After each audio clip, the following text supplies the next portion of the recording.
Hi, guys. Thank you very much for the invitation.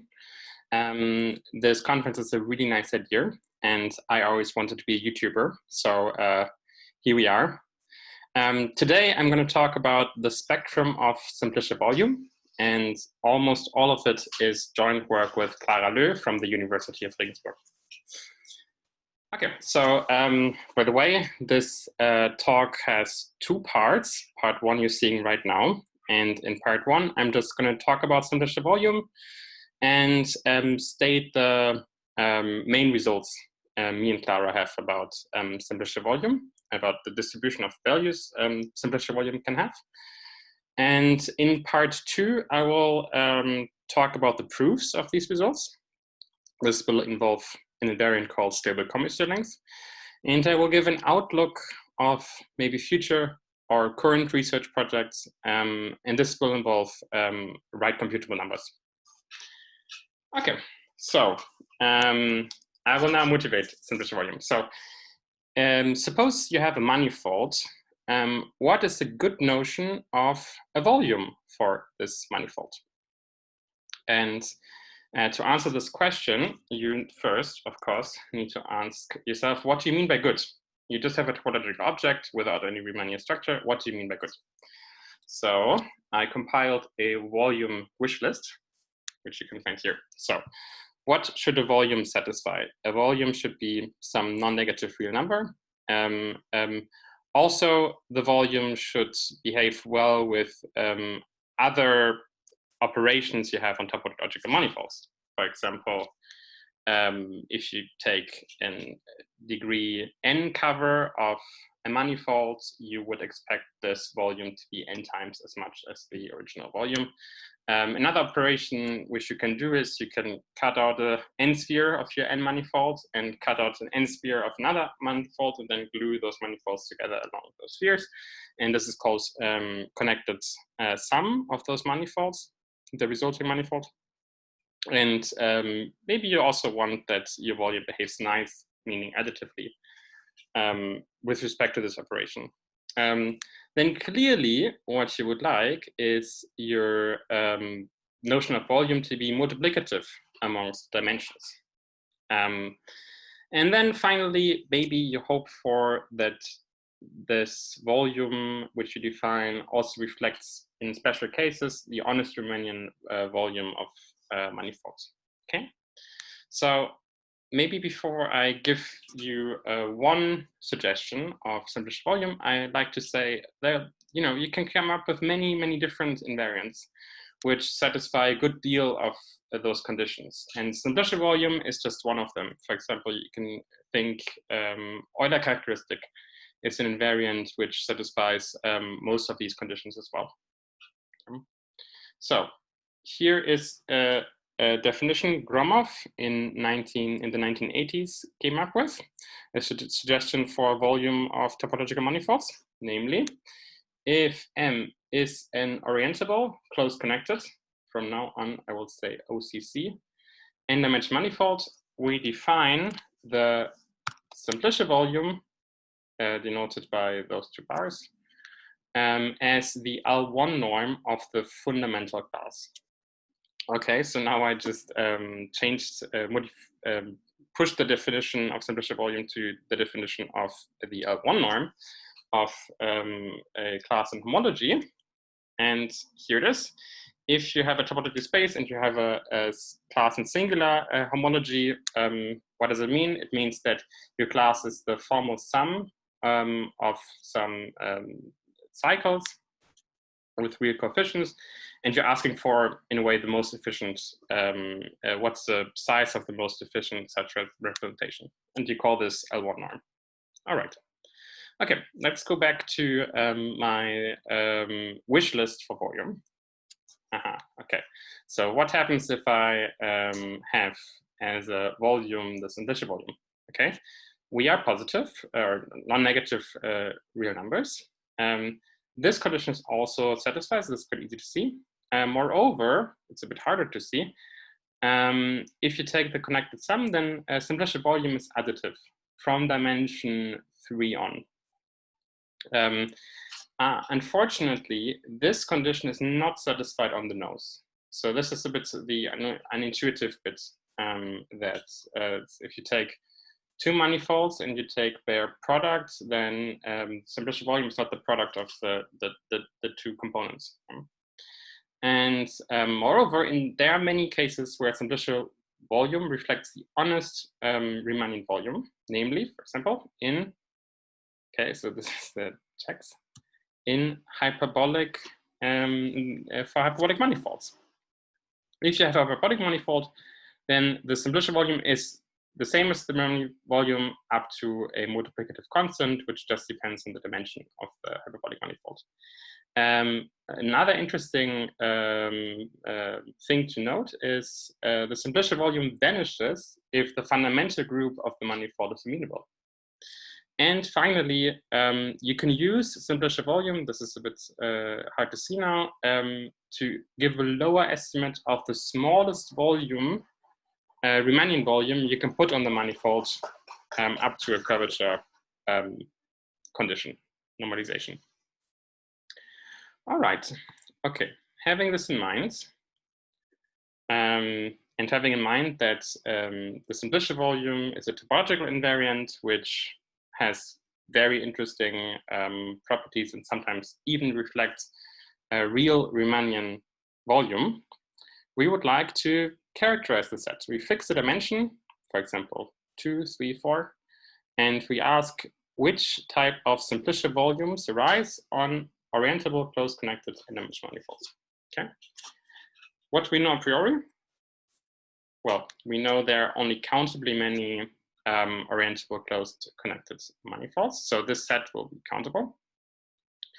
And we also know if I have two manifolds, from dimension 3 on, I can take the connected components and a connected sum. And I'll get a new manifold whose simplicial volume is the sum of the previous manifolds. So I know that the set is additive. Okay, but these are a priori the only two things you know. It's some subset. Okay.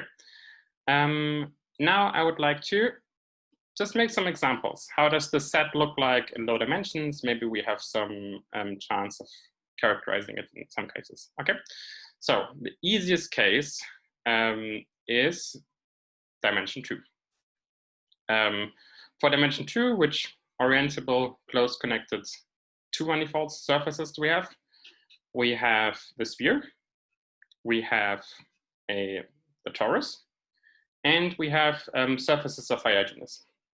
Okay, so note that for the sphere and the torus, the fundamental group is either the identity, the trivial group, or z squared, and both are amenable. So we see by the vanishing of simplicial volume on amenable manifolds that in those two cases, the simplicial volume vanishes with 0 on the nose. Okay, for higher genus surfaces, we note that we can put a hyperbolic structure on those hyperbolic surfaces. And we know that the simplicial volume is proportional to the honest Riemannian volume of the surface. And by Gauss-Bonnet, the Riemannian volume of a hyperbolic manifold is proportional to the Euler characteristic. Okay, so I've just proven that the simplicial volume for higher genus surfaces is proportional to the Euler characteristic, and the proportionality constant is -2. Yeah, this and you can, in terms of the genus, it's going to be 4 times the genus -4. All right, so now we can write down the set of simplicial volumes in dimension 2. It's going to be well, the torus and the sphere are going to be have 0 simplicial volume, and then the higher genus surfaces are going to be 4, 8, and 12, and thus I can write the simplicial volume as the, if you like, monoid generated by 4. This is my notation for this set. Yeah, this is my notation for, it's a very fancy notation for the set 0, 4, 8, 12, 16, etc. Okay, So we completely solved the question of determining Simplicial volume in degree 2. So let's move on one dimension, degree 3. Okay. So in degree 3, I'm going to just rush through this a bit. What can we do? We know by the geometrization that we can take a 3-manifold, we can cut it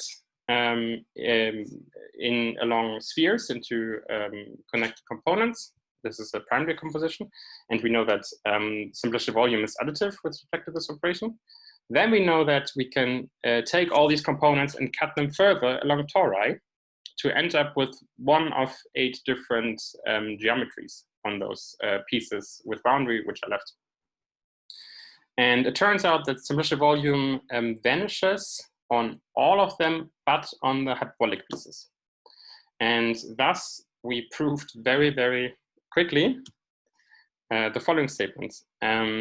If the set of Simplicial volumes in degree 3 is equal on the nose to the set, the one generated by the hyperbolic manifolds with toroidal boundaries times some multiplicative constant here. Yeah, we used here that the Simplicial volume of the hyperbolic pieces again are proportional to the honest Riemannian volume of those hyperbolic pieces.